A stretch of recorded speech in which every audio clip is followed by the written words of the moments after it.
اللہ اکبر اللہ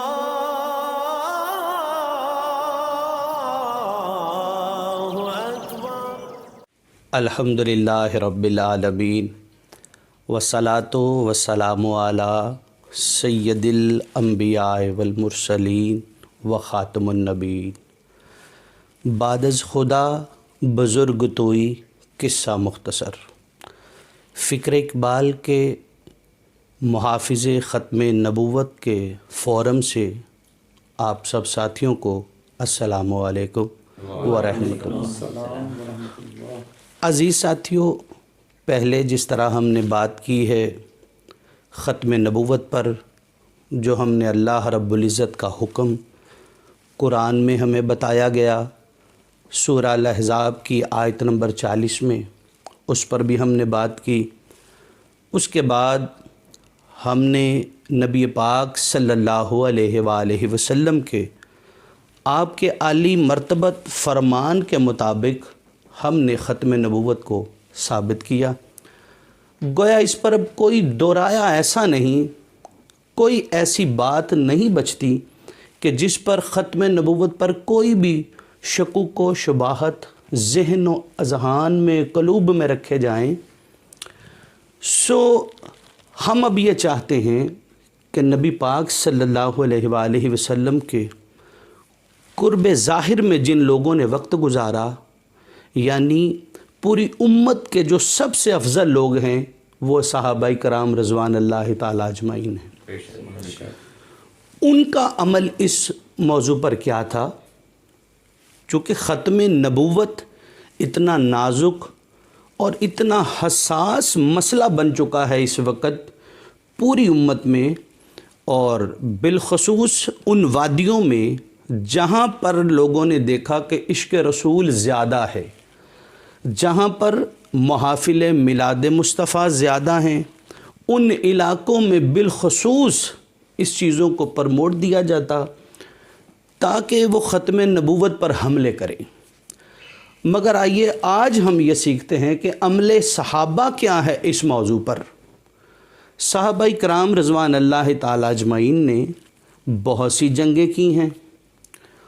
ان جنگوں میں اکثر جنگیں کفر اور اسلام کے خلاف ہوئی ہیں، اور ان جنگوں کا مقصد جیسے جنگ بدر، جنگ احد، جنگ خندق، یہ جنگیں حضور پاک کو منوانے پر ہوئی ہیں کہ انہیں مانا جائے کہ یہ نبی ہیں، اور نبی پاک صلی اللہ علیہ وآلہ وسلم کے ظاہری اس جہان سے جاتے ہی جو فتنہ مسیلمہ قذاب کی صورت میں خلافت اول جناب حضرت سیدنا ابوبکر صدیق رضی اللہ تعالیٰ عنہ کے زمانے میں ہوا، اس نے اعلان نبوت کیا۔ صحابہ کرام کی ایک کثیر تعداد محافظ ختم نبوت کے طور پر میدان جنگ میں آئی، اور اس جنگ میں 1200 صحابہ کرام رضوان اللہ تعالیٰ اجمعین شہید ہوئے۔ حالانکہ اس سے قبل جن جنگوں کا میں نے ذکر کیا ہے، ان جنگوں میں اتنے اصحاب شہید اسلام کو منوانے کے لیے نہیں ہوئے۔ اس جنگ میں 1200 شہید ہوئے اور بہت سے صحابہ کرام اس میں زخمی ہوئے۔ خالد بن ولید رضی اللہ تعالیٰ عنہ کی امامت میں جنگ یمامہ کے میدان میں آخری دن کچھ ایسے صحابی تھے جو ان کے پیچھے نماز پڑھ رہے تھے، باقی سارے زخمی لیٹے ہوئے تھے۔ صحابہ کرام رضوان اللہ تعالیٰ اجمعین کی جماعت کا سب سے بڑا نقصان اصحاب کی شہادت کی صورت میں جو اس امت کو ملا ہے، وہ صرف اور صرف ختم نبوت پر ہے۔ اتنا نازک اور اتنا اہم مسئلہ ہے۔ اختلاف رائے حسن ہوتا ہے، مگر اختلاف رائے شریعت مصطفیٰ میں مختلف ادوار میں، مختلف اقوال میں تو برداشت کیا جا سکتا ہے۔ کسی کا کسی اور حدیث کو سمجھنے پر ضمناً ایک بات عرض کریں اس بات کو سمجھنے کے لیے. اگر کوئی بندہ کہتا ہے کہ حضور پاک نے ذکر کرنے کا اونچی حکم دیا ہے اور کوئی کہتا ہے کہ خفی کرنے کا حکم دیا ہے، تو اس پر تو اختلاف سمجھ میں آ سکتا ہے کہ اس کی دلائل بھی سن لیے جائیں اور ان کے بھی، کیونکہ بات بیسک عبادت پر اختلاف نہیں ہو رہا، طریقہ کار پر اختلاف ہو رہا ہے. نبوت ایک ایسا مسئلہ ہے، ختم نبوت ایک ایسا مسئلہ ہے، اس کا کوئی طریقہ کار نہیں ہے سوائے اس کے کہ حضور خاتم النبیین ہیں. بے شک. اس پر کوئی بنیادی طور پر، کوئی ظاہراً، کوئی ضمناً، جس طرح کے بہت سے لوگوں نے حضور پاک صلی اللہ علیہ وآلہ وسلم کی ختم نبوت پر حملہ کرنے کے لیے اپنی کتابوں میں ذیلی نبی کا ذکر کیا ہے، بروزی نبی کا ذکر کیا ہے. ہم یہ سمجھتے ہیں کوئی بروزی، کوئی ذیلی، کوئی نبی کبھی بھی نہیں قیامت تک آ سکتا. بے شک. جس طرح ہم اللہ کی الوہیت کے مد مقابل کسی کو برداشت نہیں کر سکتے، مسلمان قرآن جیسی کتاب کے مد مقابل کسی کے کلام کو برداشت نہیں کر سکتا، اسی طرح ذات مصطفیٰ کے مد مقابل بھی ہم کسی کو برداشت نہیں کر سکتے. اس پر کوئی ایسا دورایا نہیں، اس پر کوئی ایسا پہلو نہیں جس پر انسان کچھ بھی سوچے، ایسا ہرگز نہیں ہے. دیکھیے امام اعظم امام ابو حنیفہ رحمۃ اللہ تعالیٰ علیہ کے دور میں ایک شخص نے نبوت کا دعویٰ کیا، اور اس نے اس نبوت کے دعوے کو جب لوگوں میں محسوس کیا نا کہ لوگ اس میں تھوڑے سے لچک والے ہیں، اور انہوں نے محسوس کیا کہ یہ کچھ سوال چاہتے ہیں مجھ سے، تو وہ اور تھوڑے سے دلیر ہوا اور اس نے کہا کہ مجھے موقع دو کہ میں تمہیں نبوت کی دلائل دے سکوں، معجزات دکھا سکوں.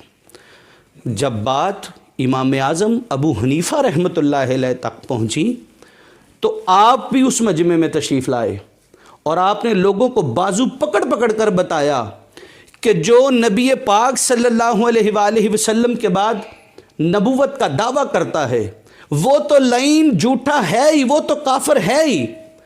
جو نبی کا دعویٰ کرنے والے سے دلائل بھی مانگنے چلا جائے وہ بھی کافر ہو جاتا ہے، گویا وہ بھی مسلمان نہیں رہتا. یعنی ہمارا ایمان ختم نبوت پر اتنا مضبوط ہونا چاہیے کہ ہم کسی سے کوئی دلیل نہیں چاہتے، ہمیں صرف اتنا کافی ہے کہ خاتم النبیین صلی اللہ علیہ وآلہ وسلم کا جو ہم نے کلمہ پڑھا ہے ہم اسی پر ثابت رہیں، اپنے ایمان کو مضبوط رکھیں. کیسے؟ ہم صحابہ کرام رضوان اللہ تعالی اجمعین کے عمل کی بات کر رہے ہیں. صلح حدیبیہ ہوا، ایک پیپر لکھا گیا نبی پاک صلی اللہ علیہ وآلہ وسلم اور کفار کے سردار کے درمیان. عرب میں رواج یہ تھا کہ جب کسی بڑے کو عزت دی جانے لگتی تو اسے مخاطب کرنے کے لیے اپنے ہاتھوں کا یوں استعمال کیا جاتا اس کے چہرے پر. تو کفار کے سردار نے نبی پاک کو صلح حدیبیہ کے پیپر لکھتے ہوئے یوں ہی ادب سے یوں چھونے کی کوشش کی. حضرت عمر فاروق رضی اللہ تعالیٰ عنہ نے تلوار نکالی اور الٹی اس کے ہاتھ پہ یوں ماری اور فرمایا تو ناپاک ہو کر ہمارے پاک رسول کی طرف ہاتھ اٹھائے گا. صحابہ کا یہ جذبہ تھا نبی پاک سے، یہ محبت تھی، یہ عشق تھا. اب ہمیں سوچنا یہ ہے صحابہ کرام رضوان اللہ تعالی اجمعین کو نبی پاک کی ذات کے مقابلے میں کوئی بھی چمک انہیں گمراہ نہ کر سکی، کوئی بھی مال کی ہوس، کسی عہدے کی ہوس، کسی طرح کا کوئی بھی معاملہ انہیں حضور پاک سے نہیں ہٹا سکا. اس کی وجہ کیا تھی؟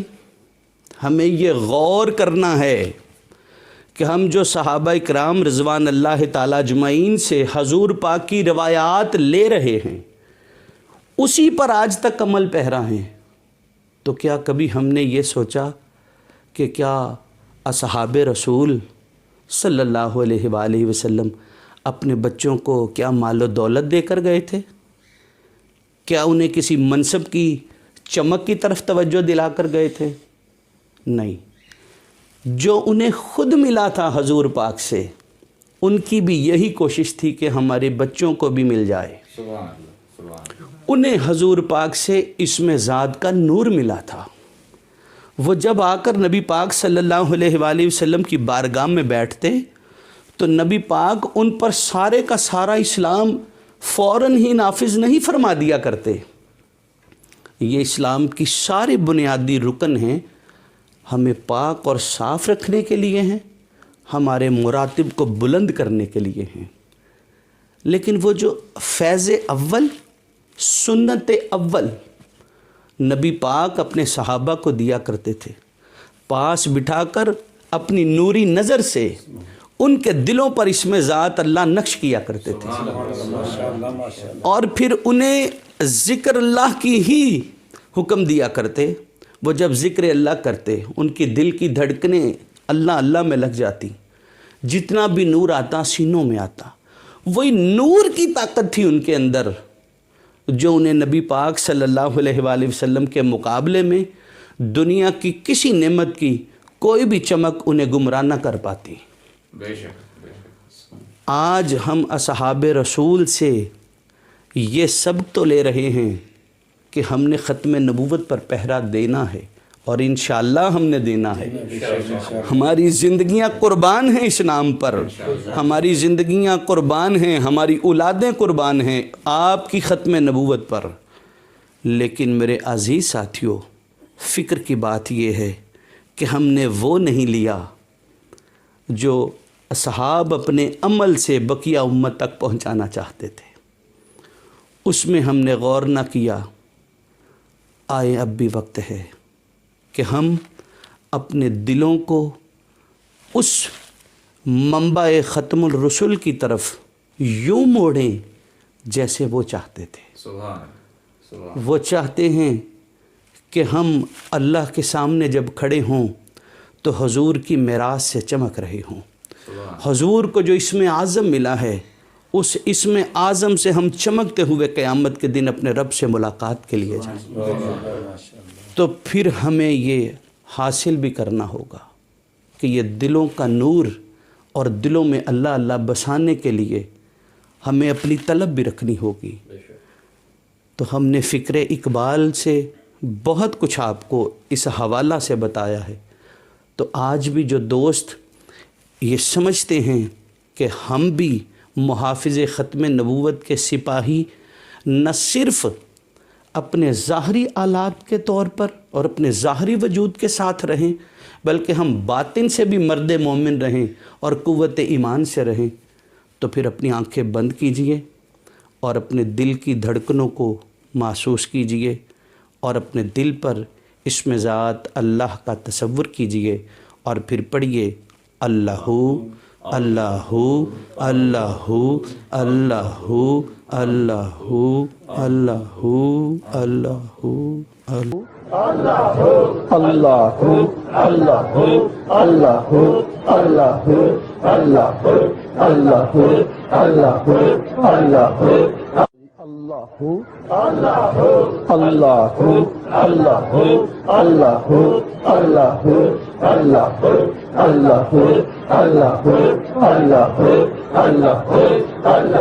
لا الہ الا اللہ محمد رسول اللہ۔ اللہ